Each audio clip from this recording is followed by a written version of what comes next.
This video was sponsored by AncestryDNA.com, the DNA testing kit with 5 times more ethnic regions than the next leading DNA test. Find out your ancestry now. Welcome to An Idiot's Guide to Civilization 5. Now, it's possible that you're wondering why there's not an Idiot's Guide for Civilization 6. And the reason for that is because, anyway, first you have to set up a game. There are a lot of different options for setting up a game, but we're just going to do a couple of basics.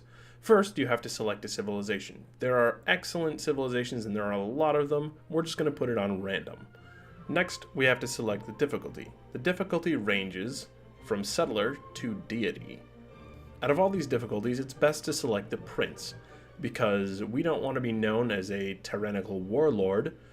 We also don't want to be a king, because kings have far too much responsibility. Prince is where you want to be at, because you have all the rewards for none of the effort, and you can let the king take care of everything while you lounge around and eat grapes.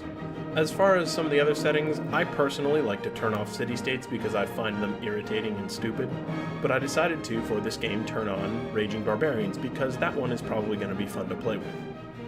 So apparently you can scratch what I said about not having to do anything and eating grapes, because apparently you have to do all the work no matter which difficulty you choose, which is total bogus, and my faith in this game is totally ruined. Also, apparently we just get to be this lady instead of a guy at all, so I guess none of the decisions we made in the preloading screen mattered. So we loaded it as China. We are a warlike civilization, so we should find somebody to fight, because we apparently like to fight people.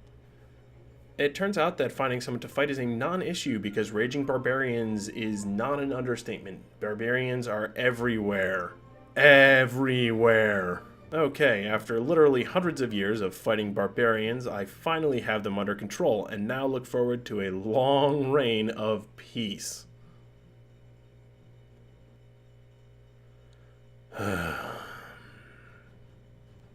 So we start to fight this Napoleon guy, and I see that this Napoleon guy has catapults, and I decide that I want catapults.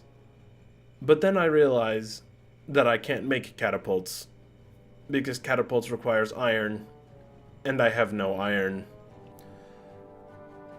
So Napoleon has taken one of our cities.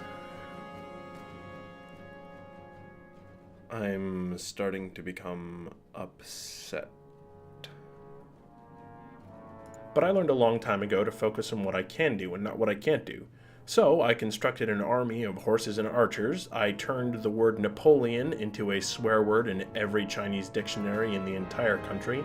And I started a propaganda campaign that stated that our French friend was unnaturally short. Take that, Napoleon. So we finally took back my city in a war that makes the 100 Years' War look like chump change, and Napoleon sued for peace and offered me his other city, which I was going to take anyway. I took him up on his offer because I'm lazy. 10 turns after that, I declared war on him again, but this time with cannons, and we ground the French Empire into a pile of rubble.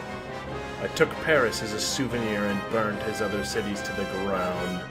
Viva la China, Frenchies.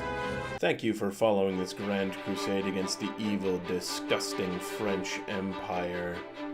This has been The Idiot's Guide to Civ 5. As the video is finishing up, my DNA kit from Ancestry.com finished up, and now I can tell you what my ancestry actually is. And it's... No. No, no, no, no, no, no!